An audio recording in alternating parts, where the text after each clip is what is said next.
गई है। किस नेता को और जेल में सरकार चलाने का हक नहीं? 130वें संशोधन पर बोले, एक्सक्लूसिव इंटरव्यू में बोले अमित शाह। अमित शाह ने कहा कि हम चाहते हैं कि सभी की राय सुनी जाए, लेकिन अगर विपक्ष शामिल नहीं होता है तो जनता सब देख रही है। नई दिल्ली, केंद्रीय गृह मंत्री अमित शाह ने 130वें संविधान संशोधन विधेयक को लेकर विपक्ष के विरोध को पूरी तरह खारिज करते हुए कहा है कि यह सोच की गलत है कि देश का कोई नेता जेल से चला सकता है सरकार। शाह ने अपने एक इंटरव्यू में कहा कि प्रस्तावित संशोधन स्पष्ट रूप से तय करता है कि अगर प्रधानमंत्री, मुख्यमंत्री या कोई मंत्री ऐसे अपराध में गिरफ्तार होता है जिसकी सजा 5 साल से ज़्यादा है और वह 30 दिन तक जेल में रहता है तो उसे पद छोड़ना होगा। जमानत मिलने पर वह दोबारा शपथ लेकर वापस आ सकता है। संसद के मानसून सत्र में यह विधेयक पेश हुआ है, लेकिन विपक्ष ने इससे ब्लैक बिल कहते हुए भारी हंगामा किया। कांग्रेस और अन्य दलों के आरोप लगाया कि केंद्र सरकार एजेंसियों के जरिए गैर बीजेपी नेताओं को फंसाकर सरकारें गिराना चाहती है। शाह ने इस पर पलटवार करते हुए कहा कि क्या कोई प्रधानमंत्री या मुख्यमंत्री जेल से देश चला सकता है? क्या यह लोकतंत्र की गरिमा के अनुकूल है? उन्होंने कहा कि प्रधानमंत्री मोदी ने खुद अपने पद को भी इस प्रावधान के दायरे में लाने पर जोर दिया है। इंदिरा गांधी ने 49वां संशोधन लाकर राष्ट्रपति, उपराष्ट्रपति और पीएम को न्यायिक समीक्षा से बचाया था। मोदी जी ने उसे उलटकर खुद भी कानून लागू कर लिया है। शाह ने विपक्ष पर दोहरे मापदंड का आरोप लगाया। उन्होंने कहा कि मनमोहन सिंह सरकार ने दोषी सांसदों को बचाने के लिए अध्यादेश लाया था कि जिसे राहुल गांधी ने फाड़ा था। अब वहीं कांग्रेस दोषियों के साथ सरकार बना रही है। उन्होंने आश्वासन दिया कि अदालतें इस कानून के दुरुपयोग पर अंकुश रखेगी। अगर किसी को 30 दिन से जमानत नहीं मिलती तो उसका मतलब है मामला गंभीर है। अदालतें खुद तय करेगी कि जमानत होनी चाहिए या नहीं। संयुक्त संसदीय समिति जेपीसी इस बिल की जांच करेगी, जिसमें सभी दलों को शामिल होने का न्योता दिया गया है। शाह ने कहा कि हम चाहते हैं कि सभी की राय सुनी जाए, लेकिन अगर विपक्ष शामिल नहीं होता तो जनता सबक सिखाएगी। शाह ने विश्वास जताया कि यह विधेयक पारित होगा और लोकतंत्र की गरिमा में संवैधानिक नैतिकता को मजबूत करेगा। चलिए दर्शकों, बढ़ते हैं अगली खबर की ओर। सिर हाथ पैर नदी में बहा चुका था, सिर्फ धड़ गर्भवती पत्नी को मारने वाला जल्लाद पति गिरफ्तार। हत्या के बाद महेंद्र ने अपनी बहन को फोन कर बताया कि उसकी पत्नी लापता हो गई है। बहन को शक हुआ और उसने एक रिश्तेदार को उसी जानकारी दी, जो उसे पुलिस स्टेशन ले गया। डीसीपी वीपी पद्मा ने बताया कि पूछताछ के दौरान महेंद्र ने हत्या की बात कबूल कर ली है। हैदराबाद, तेलंगाना में एक दिल दहलाने वाली घटना सामने आई है, जिसमें पूरे इलाके को स्तब्ध कर दिया है। मेडीपल्ली के उपनगर बालाजी हिल्स में एक व्यक्ति को अपनी गर्भवती पत्नी की हत्या कर उसे शव के अंगों को ठिकाने लगाते हुए पकड़ा गया। पुलिस के अनुसार आरोपी पहले से ही सिर, हाथ और पैर मूसी नदी में फेंक चुका था, जबकि महिला का धड़ उसके घर में बरामद हुआ। 21 साल की स्वाति 5 महीने की गर्भवती थी। उसकी हत्या पति महेंद्र ने शनिवार शाम करीबन 4:30 बजे की। महेंद्र एक राइड हेल्पिंग कंपनी में ड्राइवर के तौर पर काम करता है। पुलिस का कहना है कि हत्या के बाद उसने शव के टुकड़े किए और कुछ हिस्से नदी में फेंक दिए। हत्या के बाद महेंद्र ने अपनी बहन को फोन कर बताया कि उसकी पत्नी लापता हो गई है। बहन को शक हुआ और उसके आधार पर उसी ने रिश्तेदारों को इसकी जानकारी दी, जो उसे पुलिस स्टेशन ले गया। डीसीपी पीवी पद्माजन ने बताया कि पूछताछ के दौरान महेंद्र ने हत्या की जो बात है वह कबूल कर ली है। पुलिस ने आरोपी को हिरासत में ले लिया है और उससे पूछताछ जारी है। गोताखोरी की मदद से नदी में फेंके गए अंगों की तलाश की जा रही है, लेकिन अब तक सफलता नहीं मिली है। फोरेंसिक टीम ने महिला के धड़ से साक्ष्य एकत्र किए हैं और पहचान के लिए डीएनए परीक्षण कराया जा रहा है। महिला के पिता ने बताया कि दामाद के साथ उसके संबंधों में खटास आ गई थी और बातचीत बंद हो गई थी। उन्होंने कहा कि मेरी बेटी कहती थी कि सब ठीक है, लेकिन वह उसे लगातार प्रताड़ित करता रहा था। उसे भी वही सजा मिलनी चाहिए जो उसने मेरी बेटी को दी। पुलिस ने भारतीय दंड संहिता की संबंधित धाराओं के तहत मामला दर्ज कर लिया है और त्वरित जांच व कानूनी कार्रवाई का आश्वासन दिया गया है। चलिए बढ़ते हैं दर्शकों अगली खबर की ओर। दिल्ली सीएम पर हमला, चाकू लेकर आया था हमलावर, राजेश पर ऐन वक्त पर बदला प्लान, दोस्त गिरफ्तार।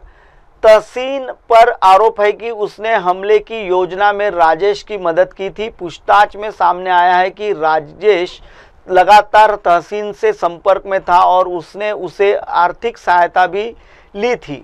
नई दिल्ली के मुख्यमंत्री रेखा गुप्ता पर हमले की साजिश मामले में बड़ा खुलासा हुआ है। हमलावर राजेश चाकू लेकर आया था, लेकिन ऐन वक्त पर सुरक्षा व्यवस्था को देखकर उसने इरादा बदल दिया। दिल्ली पुलिस ने राजेश के दोस्त और मामले में एक और आरोपी तहसीन को भी गिरफ्तार कर लिया है।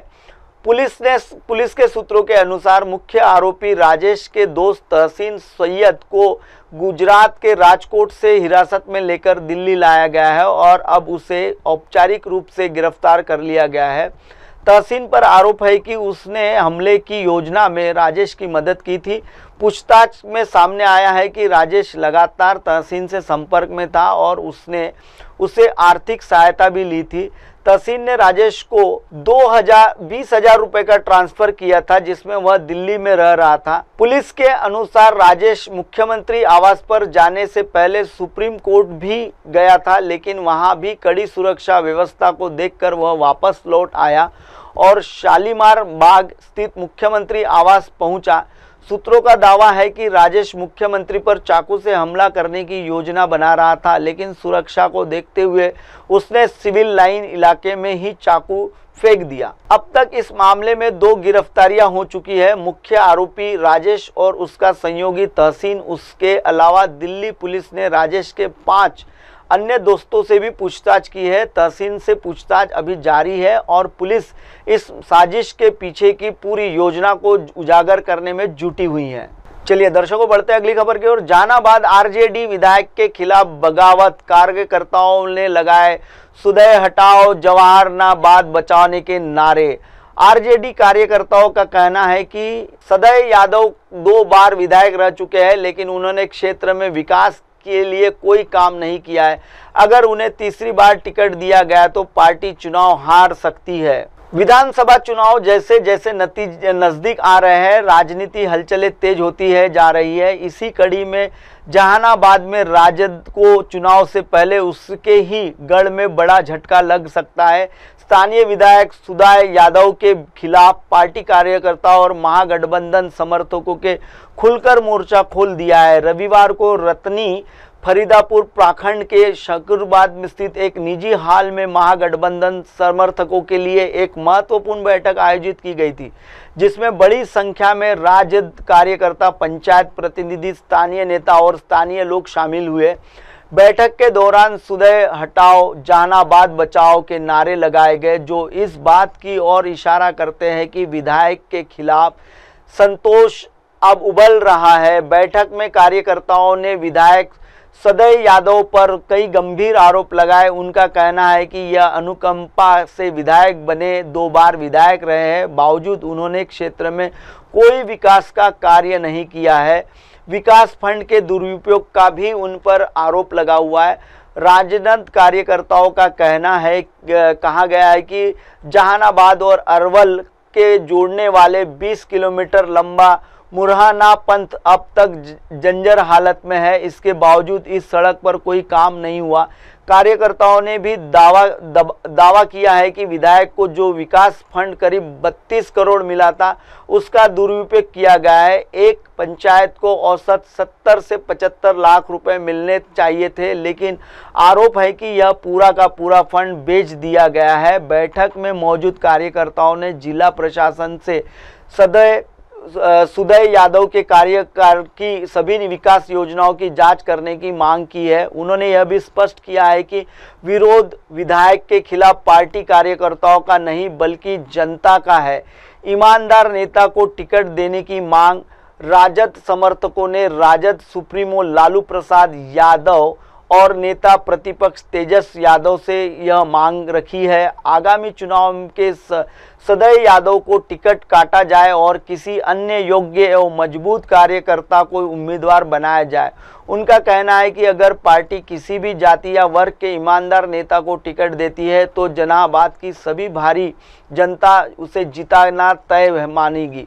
जहानाबाद लंबे समय से राजद का गढ़ रहा है, लेकिन चुनाव से ठीक पहले इस तरह की आंतरिक बगावत पार्टी के लिए नुकसानदेह साबित हो सकती है। यदि नेतृत्व ने समय रहते स्थिति नहीं संभाली तो उसका असर महागठबंधन की चुनावी संभावनाओं पर भी स्पष्ट रूप से पड़ सकता है। चलिए बढ़ते हैं दर्शकों अगली खबर की ओर। छापामारी करने पहुंची ईडी की टीम, फोन झाड़ी में फेंककर विधायक ने की भागने की कोशिश, हुए गिरफ्तार। जानिए क्या है पूरा मामला। विधायक के घर पर ईडी और स्थानीय पुलिस की टीम मौजूद है। विधायक से पूछताछ की जा रही है। घर पर रखे कागजात और उनके फोन डिवाइस को भी ईडी की टीम चेक कर रही है। पश्चिम बंगाल के मुर्शिदाबाद जिले के आज सुबह अचानक केंद्रीय जांच एजेंसी ने छापा मार मुर्शिदाबाद के बरयान से टीएसपी विधायक जीवन कृष्ण साहा के घर पर प्रवर्तन निर्देशालय ईडी टीम पहुंची। छापेमारी के दौरान विधायक जीवन कृष्ण साहा ने अपने 2 मोबाइल फोन को पास के झाड़ी में फेंककर भागने की कोशिश की थी। विधायक को किया गया है अभी गिरफ्तार। तभी ईडी के साथ मौजूद 3 सीआरपीएफ जवानों ने उन्हें पकड़ लिया। फिर ईडी के पास अधिकारियों द्वारा लगातार पूछताछ शुरू हुई। गवाहों में विसंगति के कारण ईडी अधिकारियों ने विधायक जीवन कृष्ण साहा को गिरफ्तार कर लिया है। घर पर बैठाकर विधायक से हो रही है पूछताछ। विधायक के दोनों मोबाइल फोन को झाड़ी से रिकवर कर लिया गया है। टीएमसी विधायक के घर पर ईडी की टीम उन्हें बैठाकर पूछताछ कर रही है। इस दौरान उनके घर पर पुलिस की टीम का कड़ा पहरा तैनात किया गया है। शिक्षक भर्ती भ्रष्टाचार से जुड़ा है यह पूरा मामला। बरयान से विधायक जीवन कृष्ण साहा को शिक्षक भर्ती भ्रष्टाचार मामले में पहले भी गिरफ्तार किया जा चुका है। उन्होंने 17 अप्रैल 2023 को गिरफ्तार किया गया था। उन्हें 2024 में जमानत पर रिहा किया गया था। फिलहाल वे सुप्रीम कोर्ट के आदेश पर जमानत पर है। पहले सीबीआई ने भी कर चुकी है गिरफ्तार। बता दें कि इसमें पहले भी विधायक जीवन कृष्ण साहा को सीबीआई ने शिक्षक भर्ती घोटाले में गिरफ्तार किया था। इसके बाद उन्हें सुप्रीम कोर्ट से जमानत मिली थी। इस बार विधायक को ईडी ने गिरफ्तार किया है। दर्शकों फिलहाल वक्त तो चला है देश और दुनिया की बड़ी खबरों में बने रहिए एमएनएस न्यूज पर। हाय हेलो नमस्कार, मैं हूं पंकज विष्णु और आप देख रहे हैं एमएनएस न्यूज। देखिए साईं बाबा की आरती लाइव शिरडी से हर रोज सुबह सिर्फ एमएनएस न्यूज पर। आप देख रहे हैं एमएनएस न्यूज, सच जरूर।